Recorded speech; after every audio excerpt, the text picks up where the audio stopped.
ये कहानी है लक्ष्मी की, जो सेठ बलदेव सहानी के घर की लक्ष्मी थी। लक्ष्मी के 3 भाई थे, जो गांव के साहूकार थे। तीनों के तीनों हट्टे कट्टे और तंदुरुस्त थे, और लक्ष्मी अपने तीनों भाइयों की जान थी। जब लक्ष्मी 18 वर्ष की हुई, तो सेठ जी ने लक्ष्मी के विवाह के लिए घर में पंडित जी को बुलाया। यजमान, बेटिया की कुंडली जिस युवक से मिल रही है, वो एक बहुत ही साधारण परिवार का है। अरे उससे क्या फर्क पड़ता है, हम तो अपनी बेटी को अपने घर ही रखने वाले हैं। हमें तो घर जमाई चाहिए। लेकिन यजमान, मुझे नहीं लगता कि ऐसा कुछ संभव है। ये युवक घर जमाई नहीं बनेगा। तभी सेठ जी की बेटी सेठ जी के पास आई और उनके कानों में कुछ फुसफुसाई। उसकी बातें सुनकर सेठ जी के चेहरे पर मुस्कान आ गई। ठीक है पंडित जी, आप शादी की बात आगे बढ़ाइए। और फिर कुछ महीनों में लक्ष्मी की शादी एक बहुत ही साधारण युवक विमल से हुई। शुरू में दोनों की अच्छी बन रही थी, और विमल की माँ सरिता भी बहुत खुश थी। एक दिन सोते वक्त लक्ष्मी ने विमल से बात की। ना इस घर में ढंग का सोफा है, ना गद्देदार पलंग और ना ही टीवी। ए जी, आप मेरे साथ मेरे पापा के घर चलिए ना, वहाँ सब कुछ है। नहीं लक्ष्मी, अब यही तुम्हारा घर है। तुम्हें इसी घर में रहने की आदत डालनी होगी। उस दिन के बाद लक्ष्मी हर छोटी छोटी बातों पे विमल से झगड़ा किया करती। उनके बीच बात इतनी बिगड़ गई कि अब लक्ष्मी कभी बेलन तो कभी बर्तन फेंक फेंक कर विमल को मारती। विमल बेटा, ये क्या है? तुम दोनों ऐसे लड़ क्यों रहे हो? माँ, ये रट लगाए बैठी है कि मैं भी इसके साथ इसके बाप के घर में जाकर रहूं, घर जमाई बनकर। भला मैं ये कैसे कर सकता हूँ? और इसीलिए हमारी रोज अनबन होती है। एक काम कर, तू उसे अच्छे से समझा कि अब यही उसका घर है। अगले दिन फिर से लक्ष्मी विमल को अपने घर चलने के लिए जोर डालने लगी। आप मेरे साथ मेरे घर चलिए। आपको यहाँ गरीबों की तरह जीने की कोई जरूरत नहीं है। मेरे पापा के पास सब कुछ है। मैंने तुम्हें कितनी बार बोला है, मैं घर जमाई नहीं बनना चाहता हूँ। अगर आप खुद से मेरे साथ नहीं चलोगे, तो मैं मेरे भाइयों से बोलकर आपको जबरदस्ती यहाँ से उठवा लूंगी। बहू की ये बात सुनकर सरिता को अपने बेटे की चिंता सताने लगी। इसके तीनों भाई तो इतने शक्तिशाली हैं। मेरे बेटे का क्या हाल होगा? ये मैंने क्या कर दिया? इससे अच्छा तो किसी गरीब की बेटी ब्याह लाती। कम से कम कोई आफत तो नहीं आती। अब सिर्फ बाबा जी ही मेरी मदद कर सकते हैं। सरिता बहुत दूर एक बाबा जी के पास गई और उन्हें अपनी पूरी दुख भरी दास्तान बताई। अब आप ही बताइए बाबा जी, मैं अपने बेटे को बचाने के लिए क्या कर सकती हूँ? ये ताकतवर इंसान ऐसे ही होते हैं, हमेशा निर्बलों को दबाना चाहते हैं।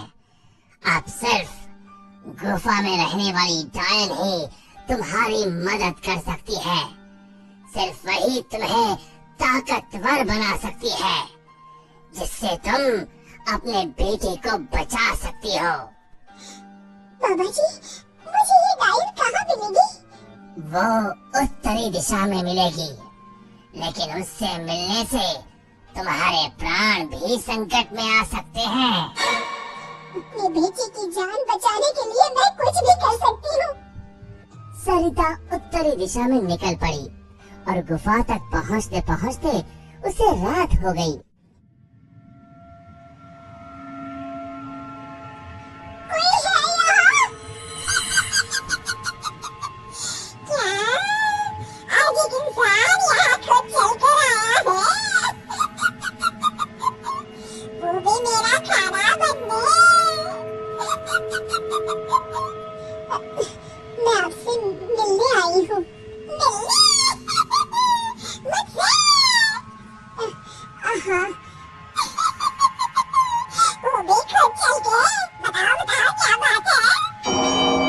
सरिता ने डायन को अपनी कहानी सुनाई।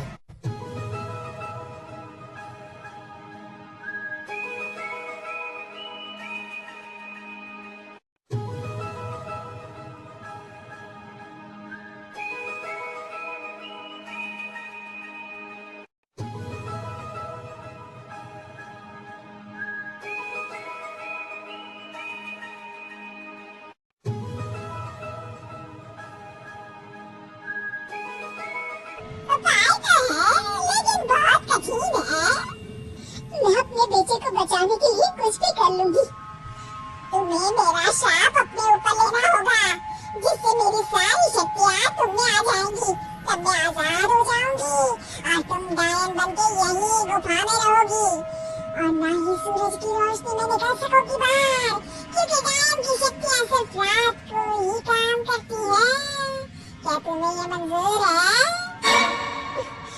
विमल को बचाने के लिए अगर मुझे डायन भी बनना पड़े तो मंजूर है। डायन ने कुछ जादू किया और डायन की सारी शक्तियाँ सरिता में चली गईं और अब डायन आजाद होकर एक औरत बन गई और सरिता डायन बन गई। यहाँ पूरा दिन हो गया था। विमल ने गांव में जाकर माँ को ढूंढा, लेकिन माँ कहीं नहीं मिली। रात को वो घर पहुंचा, तभी लक्ष्मी उस पर बरस गई। ये सब सरिता अपनी शक्तियों से देख रही थी और उसी समय सरिता डायन के रूप में वहां पहुंची। सरिता को डायन के रूप में देखकर उसके पैरों से मानो जमीन खिसक गई। सरिता जोर जोर से हंसने लगी।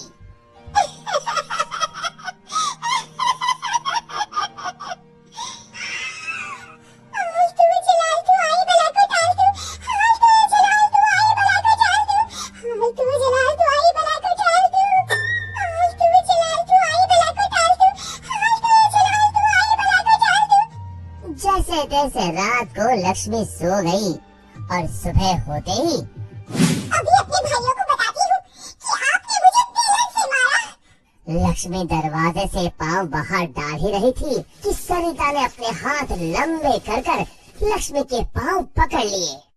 अब तुम इस चौखट के बाहर बिल्कुल नहीं जाओगी। एक बार फिर से लक्ष्मी बेहोश हो गई। अब जब भी लक्ष्मी कुछ बेतुका करने जाती थी, सरिता बीच में आकर अपने बेटे को बचा लेती और बेचारी लक्ष्मी डायन से डरकर घर के कोने में दुबक कर बैठी रहती।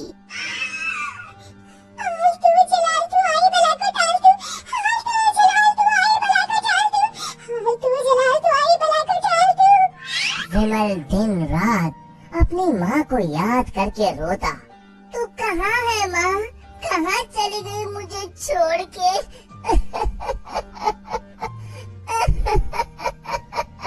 बेटा विमल, मैं यही हूँ तेरे पास, लेकिन इस डायन के रूप में। ये सब सुन विमल बहुत डर जाता है। डर मत बेटा, बस मुझसे तेरा दुख नहीं देखा जा रहा था, इसलिए मुझे ये सब करना पड़ा। ये सब पीछे खड़ी लक्ष्मी सुन रही थी। तभी सरिता ने उसे अपनी शक्तियों से दीवार पर लटका दिया। जा रही हूँ, मगर एक बात समझ ले, मेरे बेटे को परेशान करने की भी तूने या तेरे घर वालों ने सोची तो मैं यहाँ फिर आ जाऊंगी। जी जी जी माँ जी। तभी तो कहते हैं माँ से बढ़कर दुनिया में कुछ नहीं। माँ एक वरदान है जो अपने बच्चों के लिए कुछ भी कर सकती है। दोस्तों, हमें उम्मीद है कि आपको हमारी ये कहानी पसंद आई होगी। कृपया हमारे चैनल को सब्सक्राइब करें और सभी अपडेट्स के लिए बेल आइकन जरूर दबाएं। और हाँ,